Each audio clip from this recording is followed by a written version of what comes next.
All right, Stephen Mbide, thank you very much for that update. We shall get back to you to engage us and give us more information pertaining to whatever you shall be giving us later on. My name is Rama Busiko. This is Morning at NTV, the number one platform that is geared towards acquainting you that information that you need to conquer your day, conquer your week, vis-a-vis conquer your careers. On Thursday last week, a very heinous development took center stage.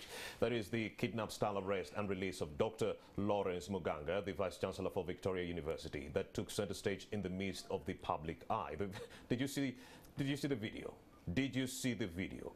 The way they bundled up the VC within a car, the way they fought that personal security guard and all that. What do we know about this story? What we do know is that Dr. Lawrence Maganga was engaged in a campaign to change the Rwanda name from the constitution all the way to Abavandimwe. So in the event of the campaign taking center stage, he received various threats against his life, and he called on to the government to give him security. So we saw counterterrorism officers being accorded to him to give him security. But what we do not understand is why the same person that was being protected as by government, the same person that was being deemed as a state asset, was the same person being bundled up like a chicken thief and whisked away in broad daylight. That's what we are going to be taking a look at with Mr. Gawai Tagula, a journalist and a lawyer.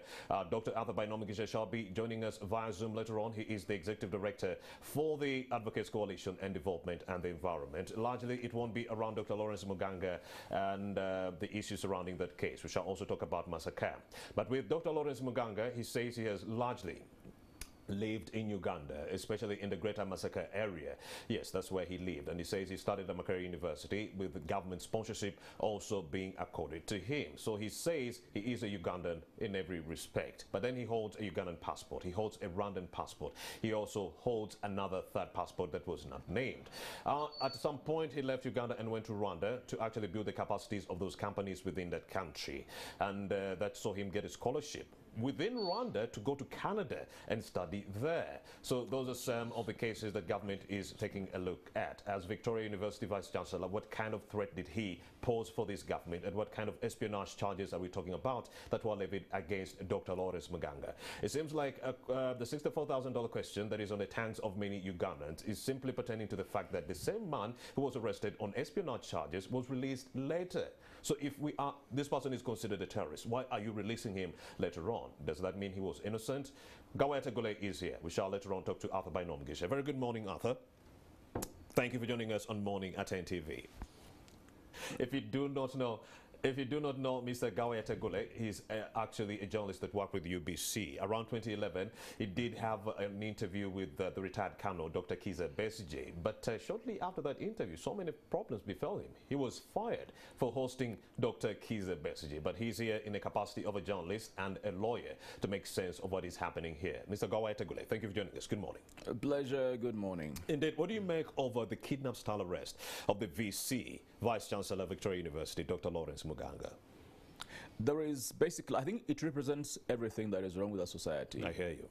I had a chat with Isaac Semakade, who was actually supposed to be here, but he was busy on other duties, so he has I'll call on to him. There's some other issues we need to be discussing. Yeah, so Isaac was saying, wait a moment, this guy is, as a Vice-Chancellor, you're number 32 in the order of precedence of the nation. 32. Yes, number 32, because there is a particular order that is clearly spelled on the Constitution, and number one obviously is the President, yes, then the Vice President, then the Speaker of Parliament, the Speaker of Parliament, and then there's an order. Then you go down to, after the Governor of Bank of Uganda, then you get to the Vice-Chancellors of universities. And that tells you that a VC of a university is not an ordinary person. There is something extraordinary about them. They are respected. These are professors. These are highly learned people. They represent the cream de la cream of the society. They represent our higher aspirations as a country to get, to compete on the global stage in terms of intelligence, academia, if you like. And when you send goons to pick up a VC like a chicken thief, there's everything wrong with that picture. If you look at it from a pure common sense perspective, say, why this is a VC? He's already armed. It means he has been allowed to walk around with armed guards. Yes. The state has given him security. If you want him, give him a call. Tell him we want to talk to you.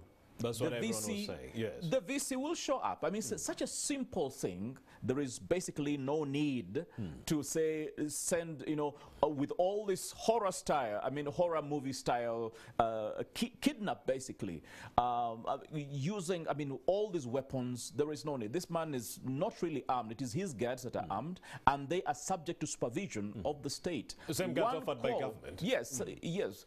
They have no authority to use those weapons. If government says, put them down, we're picking up the person you're guarding. It doesn't make sense at all. So I thought that was uncalled for. I thought that was unnecessary. I thought that was humiliating. If you look at the university itself, Victoria University is one of the fast-rising universities. It's one of those universities that you see there, I mean, well-groomed as a university, well invested in, well, you see they are going somewhere. This is a big thing. This is the next big thing in this country, because they have good money behind them, they have good vision, they have good brains behind them.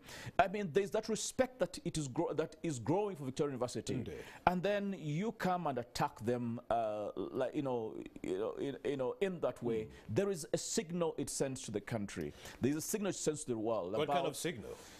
All the negative signals in terms of respect for rule of law, respect for human rights, respect for bare human dignity, respect for the academia, respect for learning, respect for intelligence. This is an insult to our intelligence as learned people. You're like, what the heck is this? This is a vice chancellor, for heaven's sake. This is a vice chancellor. He's not just anybody, a vice chancellor.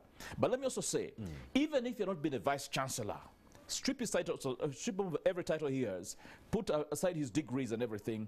If he's a human being, you don't pick him up like that. So I'm saying it sends every signal that is wrong, and it represents everything that is wrong with this country in terms of our respect. That is it. Also sends rights. Signals about everything that is wrong within our security system and how these security operatives expedite the intelligence gathering. I mean, we are talking about people who do not actually do covert operations. They will not spy on you. They will not investigate you. They will first arrest you as a subject of investigation, take you in, get information from you. If they find out whether or not you are innocent, then they will release you. What do you make of this kidnap style investigate? They're not even arrests, because these are them trying to investigate. You have put it correctly that everything wrong with our security system. Now, if you look at the more civilized communities, look at the USA, look at you can just go to New Zealand. There was a stabbing last week around Friday. Yes, and this person was on the terror watch list of the government. They knew who he was, but they couldn't round him up there and then. They just followed him up. So within the first 6-7 seconds of the attack, police were swarming around the place, yes, to actually arrest this person. That will never happen in Uganda. If they know you are a suspect, they'll arrest you, then investigate when you are in their coffers, and then later on they realize you are innocent, and then they release you. So let's talk about that mode of how they expedite these operations. I think, first of all, we need to be clear. If it is the CMI, they may have powers to investigate, but do they have powers to arrest? You know, those are two different things. There is power to investigate, then there is power to arrest, and many times, many agencies do not have a convergence of those powers. You can investigate, and the moment you are convinced there is a problem, then you have the duty to report it to police, and then police effects the arrest. Why? Because the police is equipped to deal with the citizenry. It's basically a civilian force. It is equipped, it is trained to deal with the people or in a humane way, in a way that is concomitant with the law, in a way that respects human rights. Ideally, that is. So the powers of the CMI, the powers of ISO, that is Internal Security Organization, to arrest must be investigated. Do they have this power? I think they have power to investigate, yes. Do they have power to arrest? And then the other question should be, should they have power to arrest? And I argue, no. Because there is a way things are supposed to be done in civilized society if we're to respect the rule of law. If you investigate somebody, you know there's a problem, then hand it over to police, they affect the rest, then you come in to give evidence. and then it will have been done. But you see, you will have everybody arresting. You have Nakalema arresting. You have with her State House something anti-corruption something. Yes. You have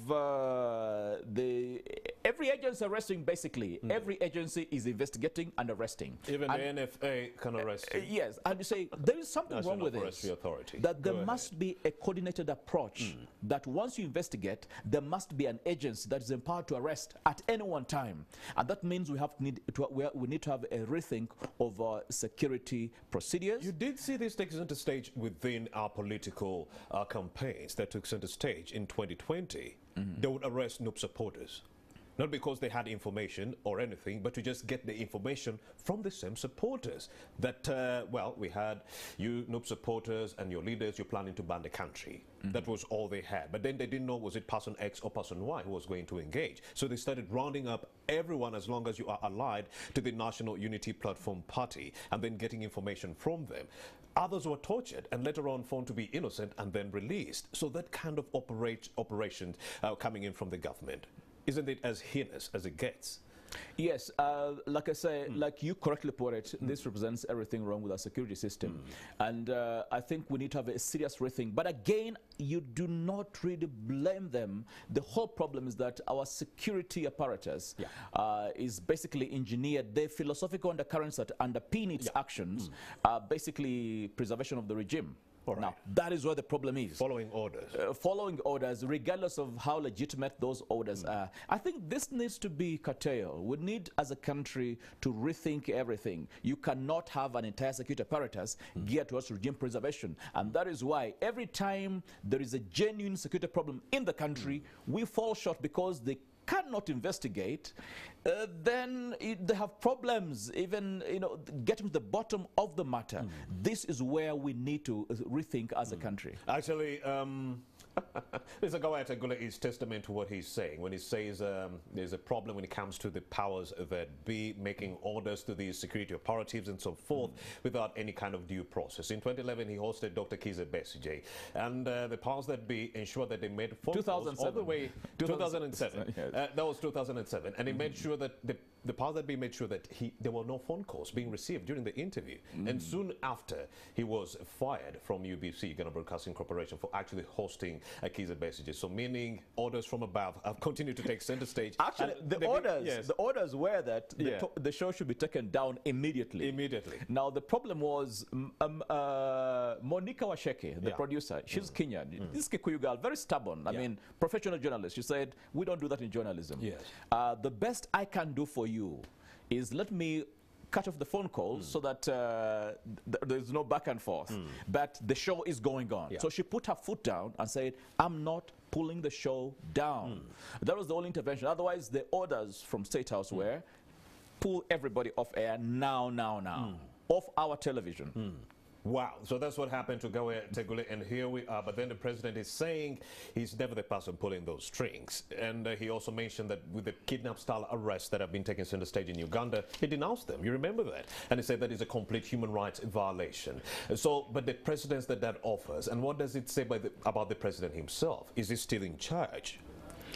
But if he didn't do it in 2007, stop him from hosting your your show. If he didn't do it during the election to arrest all these NUP boys and girls, so does that mean he's not in control? No, the president is in control. I think what we need to do is to maybe, I don't know whether at 77 or 78 or 79 he still is able to listen to wisdom. The president is very much in charge. Make no mistake about that. I mean, you can accuse the president of many things in this country, but you can never accuse him of being in charge. I think there is what you call effective government as a basis for governmental recognition in international law. One of the, I mean, the essence of that is that if you want us to recognize your government, you must show us that you are in full control of all the territory in the country, or in substantial control of the country to the point that nobody can easily unseat you tomorrow. I think if you look at that box, he ticks it with a big tick. That's, I mean, something with the Taliban. I mean, they come in, took control, so we say we recognize them as a government because they're in full control. Now, you cannot say there's any point at which the president has not been in control of this country. He's in full control. Indeed. He knows exactly what is happening everywhere. If there's anything going wrong, he's very well aware, and I can guarantee you, in my humble view, he probably has sanctioned it. My problem is that he's giving with the left and taking with the right. You're saying, yes, we want to promote human rights, but at the same time, he's again taking those human rights away. He's on TV saying we don't do this again, and then barely a week later we're seeing a VC of all people being arrested like a chicken thief in a way not envisaged. If we look at the president's speech closely, not envisaged by the president as far as his speech goes. And even if you look at the whole process, no arrest warrants, I can guarantee you, no such warrants. But you know, you're arresting somebody without a warrant, searching without a warrant, and then, so how are you even, where are you taking him? Because in court, these are questions that are going to be asked. You arrested without a warrant, we're going to crack down on you as lawyers. You search without a warrant, we're going to crack down on your evidence, we're going to throw it out. So why are they even bothering if they have a genuine case against Dr. Lawrence Maganga? These are big questions that need to be asked, and we hope that the president can listen to wisdom and say, this is not how progressive countries are managed, this is not how things are done in civilized places. I hear you, Tagula. A very insightful conversation we are having right here on Morning at NTV. The views being expressed on this show are solely from Mr. Tagula Gawai and not that of Morning at NTV. Let's continue with this conversation. Please join us. We are live on YouTube, Facebook, NTV Uganda. We are live streaming. This is a conversation you do not want to miss. We're taking a look at many of the incidences that have been falling in this country, security-wise, the arrest of Dr. Lawrence Maganga. We shall also go to Masaka, a greater region, and take a look at the incidences that have befallen that jurisdiction. 29 people have been killed by machete-wielding men. But we are still on the issue of Lawrence Maganga. Let's talk about justification. Was it justified to actually arrest him in a very degrading way, as the security officials did man that situation? You do have a section of Ugandans who are saying it was largely justified. Why? Because this is someone who is being arrested on espionage charges. This is someone who is being deemed as a terrorist. When you say a section, what do you mean a section? A section of Ugandans who actually, if you are a terrorist, they were saying you actually deserve that kind of heavy-handedness. And that's why they were saying this could be actually justified based on the facts that were on the ground, that this person is being arrested on espionage charges, treasonous charges. But then what they did not understand was, how are you arresting this person on treasonous charges and later on releasing them? Well, they trumped up in the beginning. That raises big questions about the integrity of our intelligence. Do they know what they are doing? Are they able to actually gather intelligence? What exactly were they up to? You can't even get to the bottom of that. But it reminds us, and we're talking with Isaac, and Isaac was like, Samakade was like, wait a moment, this reminds me of 1972. You know, 1972 had two big, number one, the Chief Justice of the country, Ben Kiwanuka, was arrested from the High Court here, just behind here. He was never seen again. That was the last time, sir. That was the last time anything happened. We saw him, anything about him. Then number two, the Vice Chancellor of Makerere University, Professor Kalimuzo, was also taken in the same way. He was killed. Not even his body was recovered. So again, as somebody who has been around for some time, for quite a while, I'm like, this does look familiar. This does sound familiar. Another vice chancellor has been picked up. Heaven, thank God we saw him again. Thank God he made it to tell the story. Thank God he's still alive. But we could easily have heard a repeat of the 1972. A vice chancellor, an esteemed, a respected. I mean, Dr. Lawrence Maganga is a bright young man, very, very intelligent, first-class brain. You can know if he's heading the Victoria University, you know that the university maybe is something we need to notice. If they pick him like that, then you know there's a big problem. But again, it is deja vu all over again. Frank Kalim was on 1972. Then we're saying Lawrence Maganga 19. Oh, this is 2021. Unpleasantly sounds and looks familiar. And of course, the key word is could have. Because you are saying, you know, the situation that before Ben now did not survive. Hold it so there. The situation here is that Maganga is arrested and later on released. But then you do have members of the opposition who are saying President Museveni is a dictator, so forth, left, right, and center. But Lawrence Maganga wouldn't have survived during the Amin era. Lawrence Maganga wouldn't have survived during the Obote era. So what does that say about President Museveni? Not a dictator, would you say? Let me tell you something. Now that you mentioned that, from what we have scanned from Dr. Maganga, but also from some of our clients who have been detained by the CMI before, there are hundreds of people in detention by the CMI, by ISO, and other you know, there's so many agencies and so many places where you detain people. They're in there. Only that is, you know, the advantage Maganga had is that he's a VC of Victoria University, well-known university, you know, world-class university. So people are going to make noise. So people made noise. TV cameras were there. I mean, TV cameras played this thing over and over on air. So everybody made noise. These guys had no choice. It's like a fish that swallows Jonah, and then it's like, you know, after 3 days you're like, no, I'm having a stomach ache. I think the issue is that CMI had a stomach ache and had no choice but to vomit Jonah. In this case, Dr. Lawrence. Now, there's hundreds of people who are not as who don't have the profile of Dr. Maganga. We know they're being held by CMI. We know they're being tortured. We know they've been there for months. Some of them have been there for years. And this is our call to the world that let us put pressure on CMI. If they vomited Jonah, there are many Jonahs inside CMI. Let them be vomited. Let the CMI come out to account. We want the Human Rights Commission. We have Crispin Kaheru, who has just joined the Human Rights Commission. We have Marian Wangadia.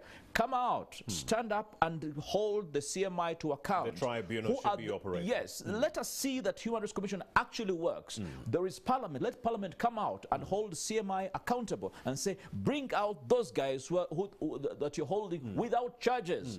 But let me also remind you, that CMI is not a gazetted holding place. So anybody held at CMI is being held unconstitutionally, if you like, illegally, and any person who is held in that manner qualifies to have their trial nullified by the court under the Human Rights Enforcement Act. So it is our prayer as human rights activists that we hold CMI, ISO, and every other intelligence organ accountable for the people held without trial, who have not been as fortunate as Dr. Maganga to be known, to have clout, to have the world on their side. These are nobodies who nobody knows. Only their parents miss them, only their wives miss them, only their husbands miss them, only their children miss them. And their children are not loud enough to make the noise that people are making over Dr. Maganga. Can we stand up for those guys and say, CMI, bring them forth? And like the Lord told the Pharaoh through Moses, let my people go. This is our call to CMI, to all intelligence agencies, let our people go.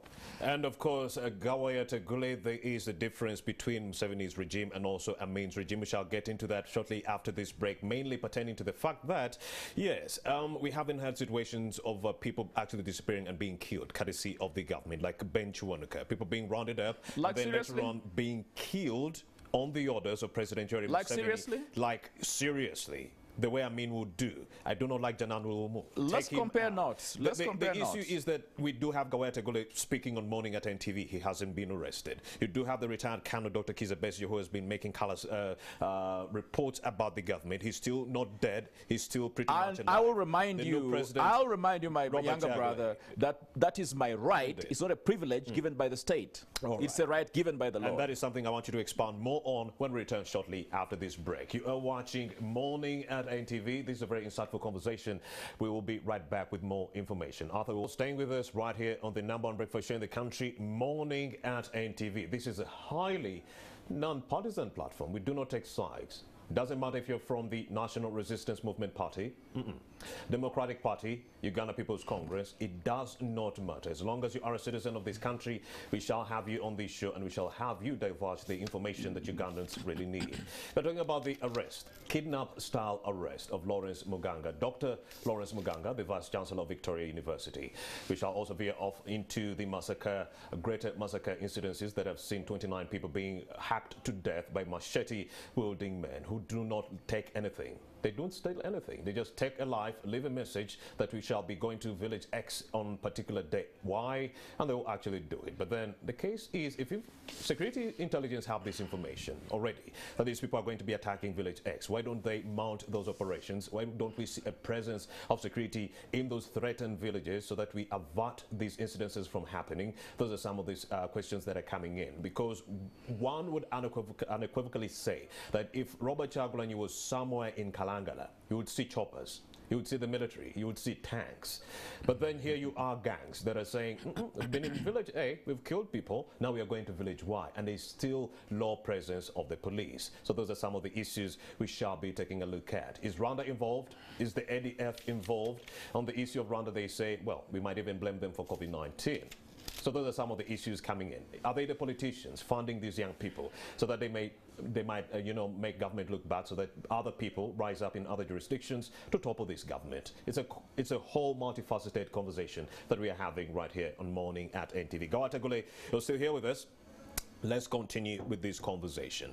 President Museveni, you did say, yes, he gives with one hand and takes away with another, because we were trying to make sense of the situation whereby he comes out and says, you know, I'm against the heavy-handedness of my police officers and army officers, the human rights violations that have taken center stage, the kidnap-style arrests that have taken center stage. But then a week or so later, we are seeing this kidnap-style arrest of Dr. Lawrence Maganga. And I did ask you whether or not the president is still in charge, and you say he's pretty much still in charge. He just is aware of what is happening. He'll just give with one hand and remove it with another.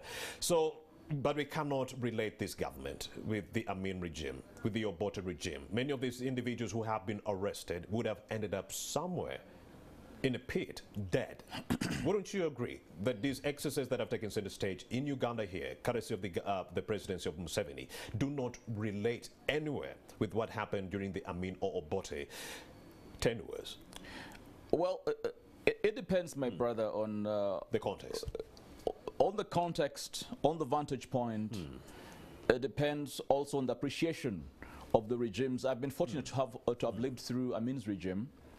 I'm fortunate to have lived through Obote's regime, and through my wonderful friend Yoweri Museveni's regime. Yes. And I can tell you that I'm very disappointed that we're even having this conversation, because if you had been around 1986, you wouldn't even have thought of asking such a question to begin to compare Idi Amin with Yoweri Museveni. You would not begin. You'd not even think about it. I think the Museveni that we knew in 1986 and the one that we're seeing today are either two different people, or just one that was courted in one way in 1986, and the court eventually got dumped aside, and then we saw the real man himself as we know him today. So it's with a painful heart that I'm even saying that, because we had a lot of hope in 1986. We had hope that, you know, we would not see any extrajudicial killings again. We had hope that we would never have a conversation about human rights violations. We had hope that we would not discuss torture again. We had gruesome tortures in Idi Amin's regime, I can tell you that. We lost people that we knew. You know, they never came back, they never made it back. We had guys who were dumped into the Nile at spots where crocodiles like to swim and to hang out. You know what I'm saying? I remember that. Yeah, so but here we are with people who are disappeared, later on being released. They show up in courts of law. Let me tell you. Due process takes center stage. Let me tell you. Let's not discuss due process, because most of the files I handle at our chambers, Thomas and Michael, basically to do with human rights violations. And it's even disappointing that you can come to my place and find a stack of files, and I'm saying we're taking CMI to court, we're taking Kandiho to court, we're taking ISO to court. I mean, these are things we're doing all day, every day. It's very unfortunate. But you do have the liberty to take CMI to court. You do have the liberty to take all these security officials to court. But then during the Amin presidency, you didn't even speak about that. You see, and that's what I'm saying. You wouldn't just grapple with job unemployment, that you're not being fired. No, you would be dead. And what I'm saying is that we're having a needless juxtaposition of regimes and saying, if you had seen Museveni when he came in, you wouldn't even have thought of making that statement. And I'm saying this is how bad it has gotten. They were saying afadali. That's the Swahili word, afadali. You know, at least, or angalau. At least there is, you know, there is some. At least we're not as bad. You know, Museveni of 86 let's quote the was Museveni, excellence. Let's quote the Museveni those years. The only problem with Africa are leaders who do not want to relinquish power. And then later on, the president that we did see in the last couple of years, he said the only problem with Africa is not me overstaying in power because I've been elected one too many times. It is the people who have given me this mandate. So I think in contrast, people always try to relate the president back in the day with him saying, well, the problem is people who overstay in power, and the Museveni now. But then he says, I've been able to overstay in power because of elections. People give me this mandate, renewed mandate. Yeah, changing the narrative to suit his enlightened self-interest, which is really sad commentary on African politics in general. I noted your commentary on Alpha Conte. Alpha Conte. And it's like, yes, I'm saying he deserves no sympathy. It's 2010, 2015, then he changed the constitution in 2020, March. And I thought I did applaud you quietly when you said no sympathies for Bwana Alpha, because I mean he made the bed. Yes, so he should lie on it. So now the only advantage Mr. Museveni has had that is ineffective control. Like I think he studied closely what happened to Idi Amin. External threats, he didn't manage them well. He saw what happened to Milton Obote.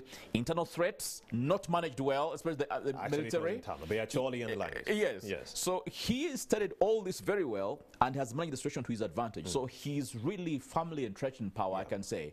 So now the sadness of this is that we're having a repeat of the same mistakes. We're just going back over and over, regurgitating the same mistakes, and then just trying to change the narrative a bit to suit the interest. It's a sad commentary on African politics, on Ugandan politics, and I'm really disappointed we've been asking those questions today. But let me tell you, we are asking those questions today because we started this conversation at around 7:30. Yes, we are still having this conversation. You haven't been shot dead. Romeo Busiku is still largely on air. We have not been plucked off. That is a plus for the Museveni regime. You talk as though this is a favor bestowed upon us, and I'm saying this is a right we enjoy as Ugandans. Let me tell you, we have reached a point where we really no longer care about what the state will do, because what it has done is more than sufficient. We really no longer care. That is why we speak with our conscience. Like I think it was what's his name, Arthur Koestler in Darkness at Noon. He said, Gorbachev was saying, whatever I did, I acted in accordance with my conscience and belief, according to my conviction, according to what I felt at the time. Let me tell you, we are conscientious objectors. We speak because this is what our conscience says. We want to stand with our conscience. We don't want to violate our conscience. We want to say the truth as it is. We no longer care about the consequences. That is how bad it has gotten. And we're saying whatever happens to us is really inconsequential. What matters is, does this country have a future? Can our children live in a country where they're free, where life treats them fairly, where they have a chance to be what God made them to be without having to know anybody, without having to lick anybody's bottom or anybody's shoes? This is what we're talking about, and we're saying no price is too steep to pay that our children may be happy. Ultimately, people will be sacrificed. Ultimately, many of us may be sacrificed. I don't think that is a too high a price to pay if our children, if our country is going to be free.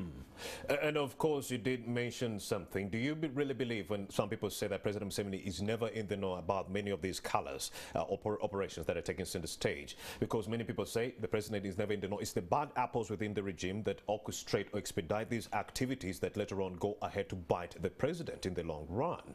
Is he never in the know about these things? Because you said he's officially in charge. My question was, he is in charge. Do you believe that with the president saying we should not violate Ugandans and their human rights, and then later on his people are doing the same, does that mean he's not in charge? You say, no, he's effectively in charge, only that he gives you with his right and then takes away with his left. So also on the issue of people being killed left, right and center, the extrajudicial killings, we saw what happened in November, NUP supporters being killed and other citizens caught up in the crossfire.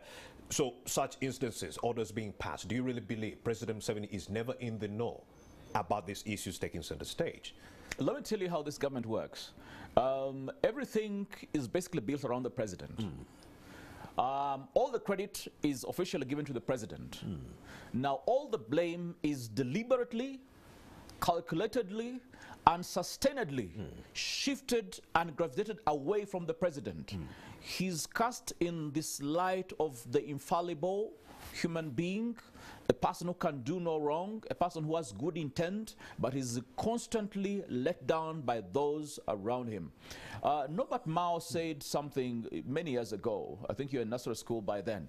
And I don't want to reinvent the wheel. Said, a fish rots starting from the head. From the head, yes. Make no mistake. Chinua Achebe also said, when the head of the household has a hunchback, no disrespect to those who are disabled, the members of the home, of the household, walk with a stoop. You know hunchback? If the head of the household has a hunchback, then every member of the household will walk like this. In other words, they do follow in the footsteps of the paterfamilias. Indeed. If there's corruption in the government, we know where to look. If there is a problem in the government, we know where to look. Where are you looking? At the head, nowhere else. President Museveni's office. Exactly. The same individual Let me tell put you, in place the anti-corruption unit to actually fight corruption is the same person behind corruption. And let me tell you, the people that State House anti-corruption unit should be arresting are right in State House and around the president. Not away from there. That's where Nakalema should begin. So, to me, that is a double standard. All right. That is hypocrisy, because we very well know if there's corruption in this country, we know it is entrenched. We know it is guaranteed by the highest office in this land. I say that with a clear conscience, without fear, without favor. If there is anybody that is corrupt, Museveni knows his people. Many of his family should be in jail by now. Many of his family should be people that Nakalema should have taken interest in long ago. He should not look for the small fish. They're right there in his own house and around him. Let's not miss what's about this. Where's the evidence, Mr. Tagula? Oh, let me tell you. I joined the media in 1995. Right. Count backwards. Indeed. That's about 26 years. Indeed. I can tell you, if we were to sit down and analyze corruption, the trajectories of corruption, the growth of corruption, if you take State House away from that, it will collapse, the trajectory will collapse immediately. What I'm saying is, if there has, you see, we have two kinds of corruption that we talk about. There's what we call grand corruption, or corruption of greed. Then there is corruption of need, bureaucratic corruption. Indeed. Now, a lot of the corruption that Nakalema is talking about is with the small-scale corruption, what we call corruption of need. You steal, I steal. Why? I have no lunch to take at my family, for my family. So I'm going to niche 5,000 shillings just to buy lunch for my family. I have no transport, so I see how to scheme around and just basically make ends meet. Now, that's corruption of need, as opposed to corruption of greed, where we have COVID at play, but apartments are going up. Sacks of money are going around the city. This happened, we know it. I know it. We have lawyers who can tell you we signed contracts worth billions, and the people that were involved in these contracts didn't want to do anything with the banks. No, we are paying cash. Money for SMEs went to big business. We didn't see any investigation. That's what I'm saying. So if there is a problem in this country, we know it has the full blessing of the highest office in the land. Period. Let's not try to blame this one and that one, small fish. Let's go for the sharks. Let's go for the whales. Let's go for the crocodiles. Let's go for the real thing. Let's not mince words about this. All right. The corruption, what kind of corruption has taken center stage in the Lawrence Maganga case? What kind of corruption are we looking at? Because the Ugandan who is watching is trying to make sense of what is happening right now. The man is arrested. Let's make sense of this whole issue. Where is the corruption in this case? Where did the street officials go wrong when it comes to Lawrence Maganga? We want to know, especially the issue of the Abavandimwe, changing the name of the Banyarwanda from Banyarwanda to Abavandimwe. What exactly is happening? Is it because Lawrence Maganga stood up and said, well, the police and security agencies within our country are actually discriminating on Rwandese? We are not issuing them national IDs. We are not giving them essential services. We are not giving them passports based on the fact that they are Rwandese nationals. Could that be the reason why government decided to pounce or put its nails inside Lawrence Maganga's body, just like the NGOs in this country? Let me tell you, in October 2000, we had a meeting. Interior Old Boys Association was meeting, having their big day at Interior School in Imbarara, and I went there. By then I was working for the New Vision, And that day we had President Kagame around. Right. We had President Museveni around. Right.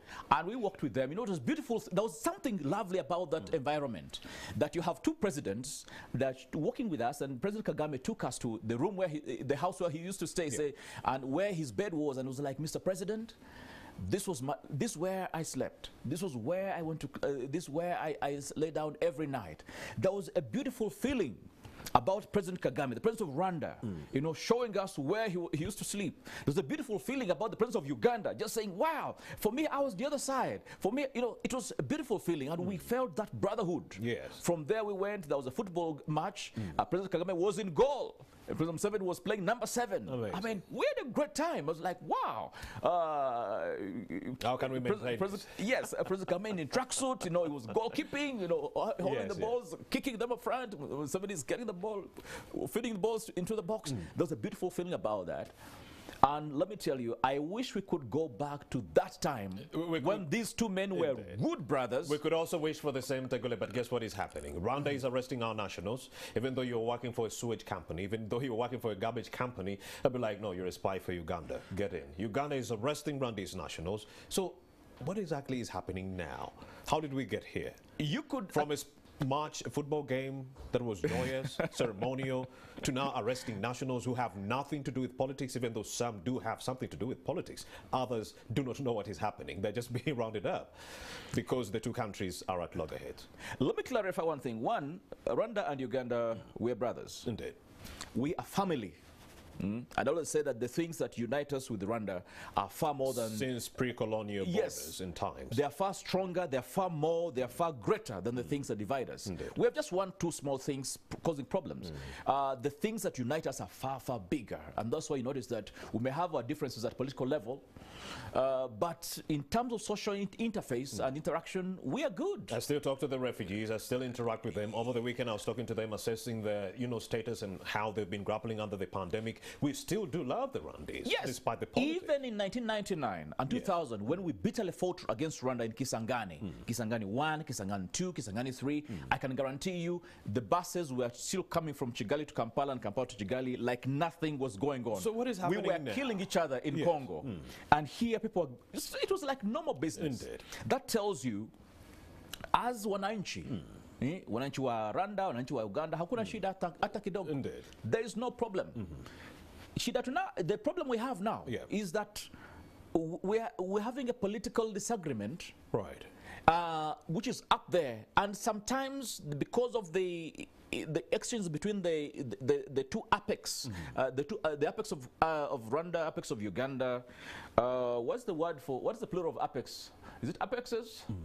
I'll find the right word sometime. All right, go. But the issue is the two top level clashes sometimes filter down to the locals, and that is by way of arrests.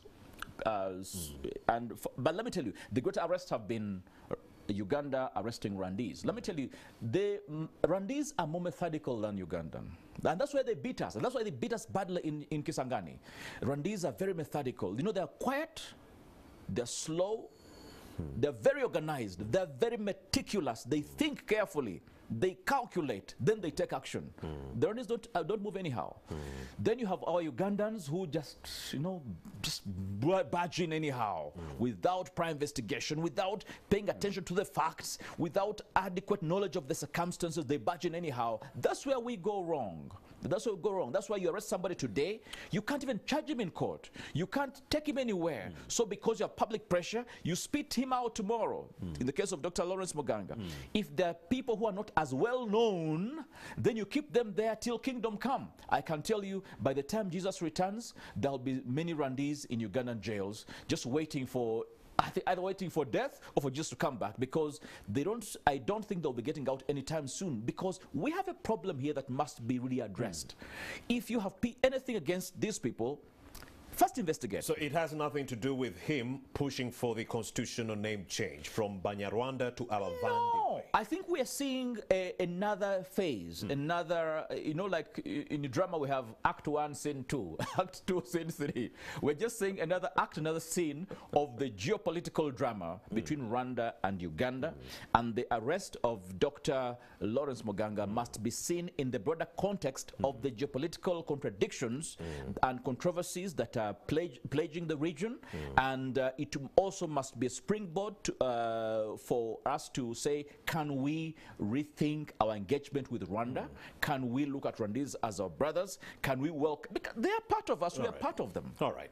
So any similarities with what is happening within the Masaka Greater region? You do have people who are saying maybe a third country, which is Rwanda, could be actually having a hand, an invisible hand, financing the political activities within Masaka Greater area. Or is this just leaders scapegoating the Rwandese? Let me ask you, they don't usually ask the host question, but let me just throw a rhetorical question. When you see the machete wielding guys or goons in Masaka coming to people's houses and doing all the havoc, then you see... Is it the ADF? Is it the politicians? Then you see the CMI also invading Victoria University in broad daylight, roughing up people. Is there a difference? Is there a difference? See, that's what we should be asking. Say, where are we going as a country? There's something very, very wrong. Only that we're seeing the goons protected by the state doing their good legitimately without anybody to say what you're doing is wrong. And then we have the Masaka guys also doing their havoc, but then everybody's condemning them because they're killing people. But this is the same activity. We're seeing lawlessness at the highest level by state agencies. We're seeing lawlessness at the lower level by people on the ground. Both must be condemned with equal fervor. In your assessment, is it the ADF, is it the politicians who is actually behind the killings? That would be a question that I would love Brigadier General, I think it's not Major General, Abel Kandiho, the CMI, to answer. I think he would be happy to give a good answer to that question. As lawyers, we look at the legal aspects of issues, and from a legal perspective, we're seeing two big illegalities. One against Victoria University, the other against the citizens of Uganda in Masaka.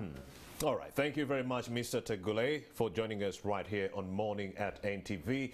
Yes, this is the number one show that is geared towards acquainting you with that number one information that you need. These conversations are really sensitive, and the views expressed on this show are solely for those, yes, that espouse them, not Morning at NTV. Let's take a breather, return shortly with more information. Keep it here.